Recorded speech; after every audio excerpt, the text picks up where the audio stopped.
Charlamagne, the God, and I say that with some reservation, and with a small G, interviewed Barack Hussein, the long-legged Mac Daddy Obama, the other day. Now, Charlamagne's got a big-time broadcast. He's very powerful. There have been a lot of, people over the years that have had audience of the Hamite audience, that is the black African-American people. But Charlamagne has kind of risen up now, and across America, he's about the biggest thing going, and with talk radio. And so he interviewed Barack Hussein Obama, the long-legged Mac Daddy, the other day. And I don't necessarily follow Charlamagne, but I thought he asked some pretty poignant questions. And the guy seems like he's got his head screwed on the right way in some regards. And with respect to, he doesn't seem like one of these, gimme, black man, white man type thing. At any rate, I was impressed with the question that he and his sidekick, a fellow by the name of DJ Envy, they asked Obama, why didn't he do more for black people? I mean, they're saying as the most popular black talk radio in America and perhaps across the globe, Charlamagne, he's number one. Their assessment of Obama is that he didn't do very much for black people. I mean, and it is appeared that he could have done a whole lot more than he did. He asked Obama that. First, DJ Envy asked him, and then Charlamagne comes back and asks for specifics that Obama should have done.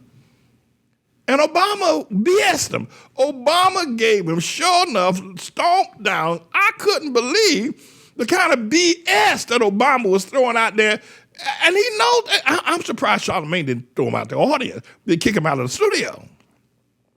Because Obama was BSing, trying to be Mr. Charismatic, cool, trying to talk like a brother, didn't have on a tie, he's hanging loosey-goosey, slouched down in his chair, and just shooting BS to Charlamagne. Mr. Engineer, what should I tell you? I'm going to let you listen to that. Watch Obama and the BS. This is a BS artist, this guy, the long-legged Mac Daddy Obama. With reading this book and all that you did for every community, including our own community, how do you take it when you hear, especially African Americans and minorities, say that they feel that President Barack didn't do enough for minorities, didn't do enough for black people? What are your thoughts on that? You know what? I understand it because when I got elected, there was so much excitement and hope, and I also think that we generally view the presidency as almost like a monarchy in the sense of, once the president's there, he can just do whatever needs to get done. And if he's not doing it, then it must be because he didn't want to do it. No, come on, Obama. Stop the BS, Obama. Stop the BS. Remember, you ran as tight and hard and fast as Secretariat of Change we can believe in. Now you're copping out. Everybody. Mr. You go ahead. I promise not to try to interrupt you anymore, but I might. Let me go. He BSing. And he said he's going to change stuff. Disregards the Constitution. Now he's trying to explain why it didn't change. But look, I think that anybody who goes into public life, they need to understand that, you're going to get criticized because that's just the nature of it. If you don't want that, then you shouldn't be in that business. The good news for me was that I was very confident in what I had done for black folks because I had the statistics to prove it, right? So by the time I left office, you had seen 3 million African Americans have health care that didn't have it before. You had hold the phone. Wait a minute. I mean, you got to get in the weeds on this health care thing. This was a tax write-off for Wall Street. Obama, after Bush debacle and the Great Recession, Obama came in and poured billions, over $1 trillion into Wall Street. And the trade-off was to get health care, but you had to pay a certain amount to get it, and then people who didn't need it had to also pay. And not everybody got health care. And not everybody was satisfied with the health care. So he keeps acting like somehow or another this affordable care they call Obamacare was a great thing. Anyway, I'll stop talking. Watch it. But he's BSing, that's what I'm saying. The boy is BSing, and I don't think Charlamagne gonna let him get away with it. Go ahead. The incarceration rate, the number of black folks in prison, dropped for the first time in years. You had seen Mr. I'm so sorry, Mr. Yeah, but the murder rate of black people in Chicago went through the roof, Obama. The killings of black on black killings in Chicago went through the roof. And police shootings of young black men went through the roof under your change we can believe in. All right, I quit. That's it. I ain't coming. I'm going to just let the tape roll, Messenger. Just let it roll. I ain't coming back no more. 30% fewer people in there. You had seen black poverty drop to its lowest level since 1968. You had seen black businesses rise. Where? You had seen black income go up. Where? So I could just look at the data and I could say millions of black folks were better off at the time I left office than when I came in. But Mr. BS, Mr. Biesa, what DJ Envy asked you, he said that the consensus among black people is that you didn't do anything. So how are they going to be better? Okay. I keep breaking I want you to think I don't keep my word because I said I wasn't going to come back no more. But I just can't take this BS coming from this man.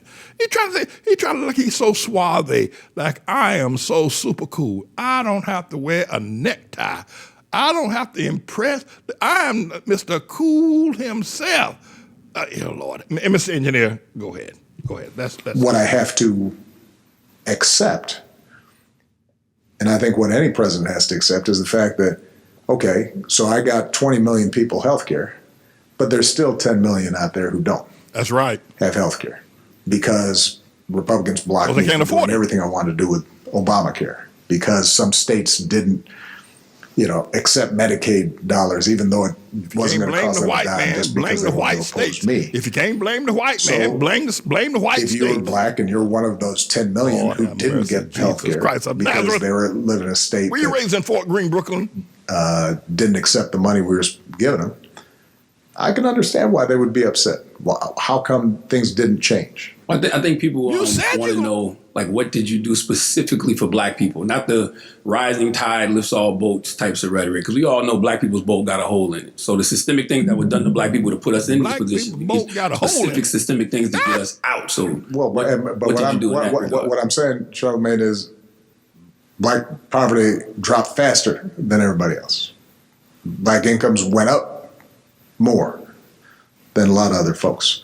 So, the issue is sometimes we just didn't go around advertising that because, once again, the goal here is to build coalitions where everybody is getting something so that they all feel like they've got a stake in it. But a lot of my policies were targeted towards people most in need. Those folks are disproportionately African American. Now, there are some things that, for example, us having a civil rights division in the Justice Department that actually... That's enough of this. That's enough of this BS. The man is BSing. Go back. I didn't ask the program director to do this, but if we go back and listen to all this speech, yes, we can. Yes, we can. Yes, we can. Can we? Yes, we can. Can we? Yes, we can. And now he's making excuses, saying that the white people stopped him. He said, and then what was this hand? What was that? What was that? Is that some sort of Masonic sign? What is? Anybody know what that means? Somebody that knows something about this. Well, he had his hand, and then this he laid back, got his legs crossed, talking all smooth. What is it with this guy? Yeah, and I don't think Charlamagne. I think probably Charlamagne said, "Well, wait, if I, he said hey, black people boat got a hole in it." I think if he had really come down on him the way he wanted to come down, he may have angered some of his audience. But that's not usually Charlamagne's forte. I mean, you can get mad with him if you want. He don't care. And by the way, the name of his program is The Breakfast Club. I tell you, I mean, this is this BS, and I know what that word means, and I don't like the last four letters of that, the SH, whatever. I don't like that, but there ain't nothing I can say that this man is a BSer.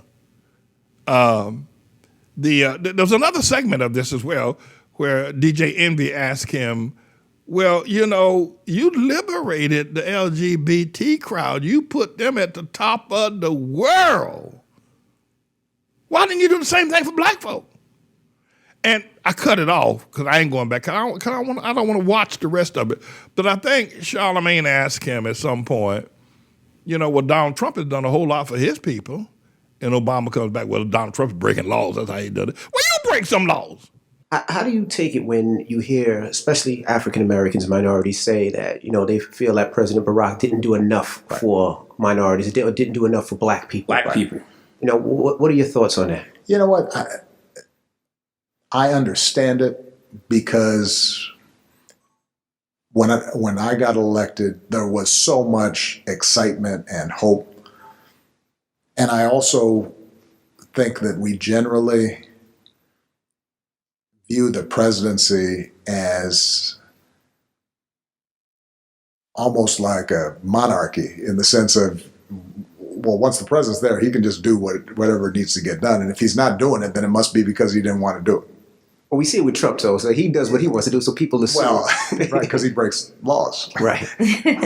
And or disregards the Constitution. But look. But he said Donald Trump has broke laws to do for his people. Well, you break some laws too, buddy. Go ahead. You got the rest of it, or you'll start from the beginning? Okay, watch this. It's division in the Justice Department that actually took seriously civil rights and imposed consent decrees on places like Ferguson and changed sentencing guidelines so that we didn't max out on sentencing for all nonviolent drug offenses, but changed the incentive so that prosecutors were judged not by how long of a sentence you got, but did you get a proportional sentence? Was it a fair sentence? Those kinds of changes that we made, that's why I say there's a reason why the federal prison population dropped. Mm-hmm. By the way, at the same time, the crime also dropped, right? So we were able to show that you can have a smart strategy in terms of reducing crime without expanding incarceration. That's not true. You did but that. The truth of the matter is, Charlamagne, at the end of the day, there is no way in 8 years to make up for 200 years. Absolutely. And the question is constantly, how are you going to, the way I've been describing it, because it's very much how I understand the presidency now. You're like a relay runner. You said you're getting the baton from somebody else, and all you can do is run your stage of the race, and then you pass it on to the next person. And on either side, you can change. You said you're going to change the world. You said you're just going to run your stage of the race. You said you're going to change the world. They may not have the same priorities that you do. And powerful people change the world. You know that with you're their not time. going to get everything done that you need to get done. Yes, you can. But what you got to do is yes, we can do get your it best done. to get as much done as You possible. had it on your side. We can get it done. That's it. All right, okay. This is a bit of a news blog we do looking at spiritual wickedness in high places for the most part, making some observations about it and giving people a biblical foundation to the way of interpreting rather than have Sean Hannity or Laura Ingraham or Janine Pirro or Anderson Cooper or Rachel Maddow or Don Lemon, Rush Limbaugh interpret what's going on in the world. You come to me and I'll tell you based on what the Word of God says. They'll just give you their worldly, sinful view. But the Manning Report will tell you what God has said, whether to say yea or nay, whether to go or to stay. You'll be led by the word of Almighty God. Come to the Manning Report on a daily basis to interpret the spiritual wickedness in high places, because there's plenty of it that's going on. And so I'm the Lord's servant, James David Righteous Rebel Manning, and I'm here to serve you with news and information.